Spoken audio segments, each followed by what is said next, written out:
Assalamu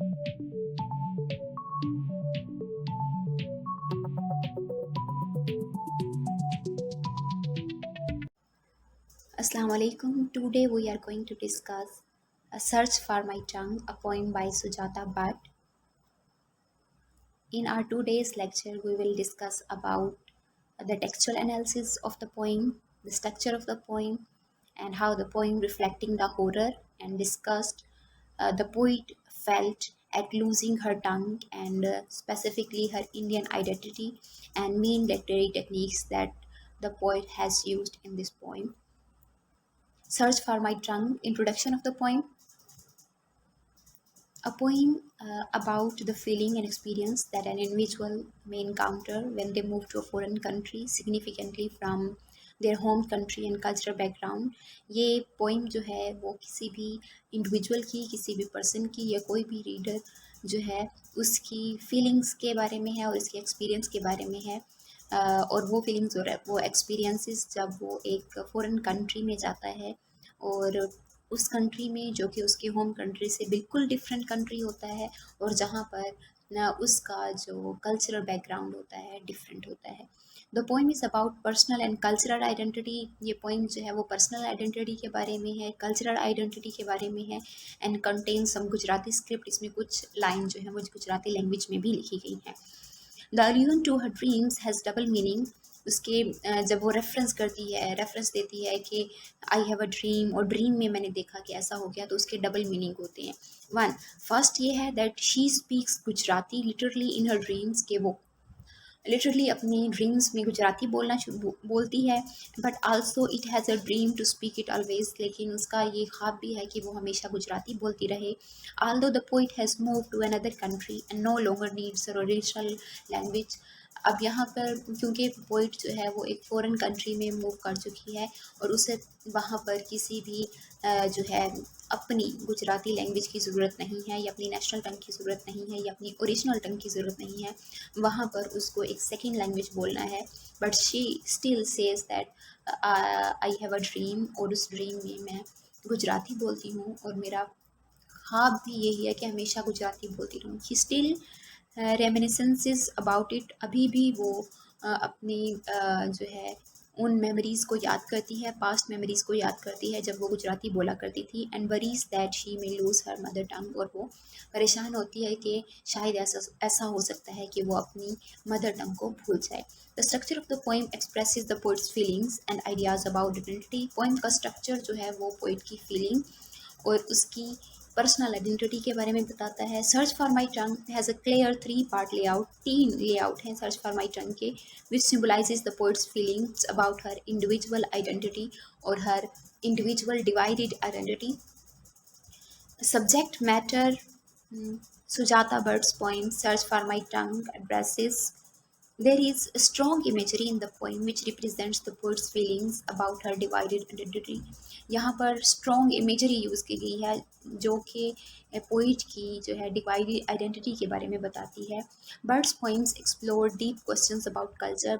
जितनी भी Sujata bird की पोइम्स हैं वो कल्चर के बारे में डीप क्वेश्चंस एक्सप्लोर करती हैं, आइडेंटिटी के बारे में एंड माइग्रेशन के बारे में। She tries hard to express the difficulty of self expression a person experiences when they speak a foreign language. वो कोशिश कर रही है कि वो बता सके कि एक इंसान जो है अपने आप को एक्सप्रेस करने के लिए कितनी मुश्किलात को फेस करता है और कौन कौन से एक्सपीरियंसेस करता है जब वो एक फ़ॉरेन लैंग्वेज बोलता है, और especially when the foreign language dominates and takes over from their own.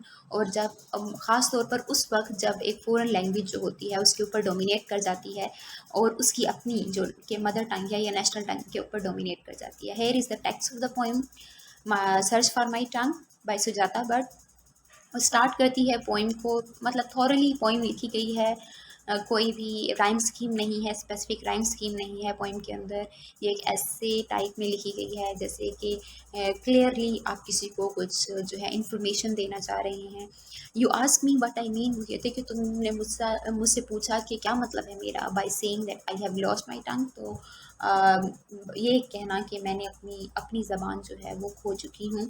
I ask you what would you do, और वो कहते हैं कि मैं तुमसे सवाल पूछती हूँ कि तुम क्या करोगे if you had two tongues in your mouth, अगर आपके माउथ के अंदर टू टंग हैं। तो अब यहाँ पर जो फिजिकल टू टंग्स हैं उनकी बात नहीं कर रही वो, दो टंग्स की को रेफर की कर रही है, दो लैंग्वेजेस को, मतलब एक लैंग्वेज उसकी अपनी जो कि उसकी मदर टंग है, या फिर हम कह सकते हैं कि नेशनल टंग, और दूसरी टंग जो कि फ़ॉरेन टंग है या फ़ॉरेन लैंग्वेज है, जो कि वो जब फ़ॉरेन कंट्री में मूव कर चुकी है तो वहाँ पर जो उसने सीखी है या वो बोल रही है।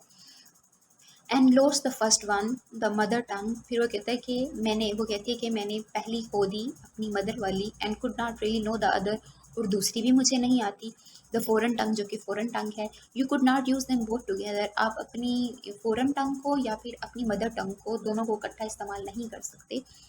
और even if you thought that way, अगर आप इस तरह सोचते भी हैं कि हम it is possible that we can use both of our languages, like our mother tongue and also our second language or the language of the other country, and if you lived in a place you had to speak a foreign tongue, और एक अगर suppose करें कि आप एक ऐसी जगह पे मूव कर गए हैं, एक ऐसी जगह पे माइग्रेट कर गए हैं जहाँ पे आपको फ़ॉरेन लैंग्वेज बोलना पड़ती है, सेकेंड लैंग्वेज बोलना पड़ती है, your mother tongue would rot, तो वहाँ पर आपकी जो मदर टंग होती है, जो आपकी नेशनल टंग होती है, वो डिके होना शुरू हो जाती है, वो ख़त्म होना शुरू हो जाती है, क्योंकि जो आपकी फ़ॉरेन टंग टंग होती है that starts to take over the place of your mother tongue, rot and die in your mouth, और वो जो है डिके होना शुरू हो जाती है और आपके माउथ के अंदर ही वो डाई कर जाती है, मर जाती है, until you had to spit out it out, और फिर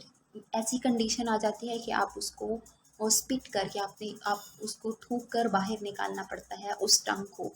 तो मतलब कि एक अगर आप कंटिन्यूसली फ़ॉरेन टंग को बोलते रहेंगे और अपनी मदर टंग को नहीं बोलेंगे, तो एक वक्त ऐसा आएगा कि जब आप अपनी मदर टंग को टोटली भूल जाएंगे और आपको लिटरली लगेगा कि आप उसको भूल गए हो, और फिर आप जो है दूसरी टंग को अडॉप्ट कर चुके हो, और फिर ऐसे वो कहता है कि उसको ऐसे ही अपनी मदर टंग को ऐसे ही फेंकना बिल्कुल वैसे ही है जैसे आप जो है थूक बाहर निकाल फेंकते हैं, स्पिट करते हैं, आपने भी अपनी मदर टंग को स्पिट इट आउट कर दिया है।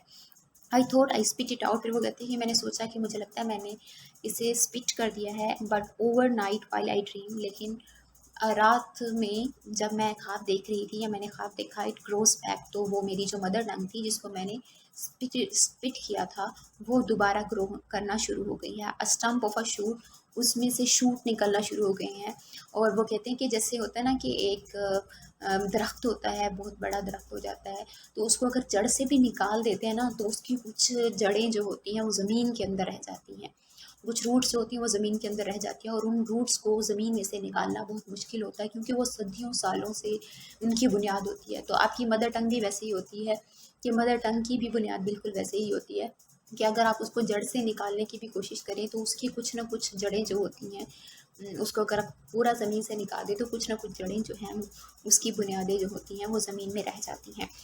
तो मदर टंग भी ऐसे ही होती है, इट ग्रोज लॉन्गर, फिर वो कहते हैं कि वो लंबी होना शुरू हो गई है, grows moist, grow strong veins, उसमें वेन्स बनना शुरू हो गई हैं, it ties the other tongue in note, अब वो कहते हैं कि जो मेरी मुंह के अंदर दूसरी टंग है उसके बाहर उसने गिरा लगाना शुरू कर दी है। फिर वो कहती है the birds opens in my mouth, मेरे माउथ के अंदर फिर उसमें से बर्ड्स बनना शुरू हो गई हैं, it pushes the other tongue aside, फिर मेरे माउथ के अंदर जो दूसरी टंग है उसको उसने असाइड पुश करना शुरू कर दिया है। Every time I think I have forgotten, और जब कभी मैं ये सोचती हूँ कि मैं उस टंग को भूल चुकी हूँ, I think I have lost the mother tongue, तो मुझे ऐसे लगता है कि जैसे मैं अपनी मदर टंग को जो है वो भूल चुकी हूँ। It blossom out of my mouth, और ये मेरी मुंह से दोबारा जो है ब्लूम करना शुरू करी, ब्लॉसम आउट करना शुरू की है, दोबारा जो है ग्रो करना शुरू हो गई है। तो उसने यहाँ पर सुजाता बर्ड जो है यही एक्सप्लेन करने की कोशिश कर रही है कि जो आपकी मदर टंग होती है उसकी बुनियाद इतनी मजबूत होती है, इतनी स्ट्रॉन्ग होती है, और क्योंकि वो आपकी चाइल्डहुड से ही आपकी लैंग्वेज स्टार्ट होती है, तो उसको वो जो है सिरे से ख़त्म करना, उसको स्पिट इट आउट करना बहुत ही ज़्यादा मुश्किल होता है। That's all for today.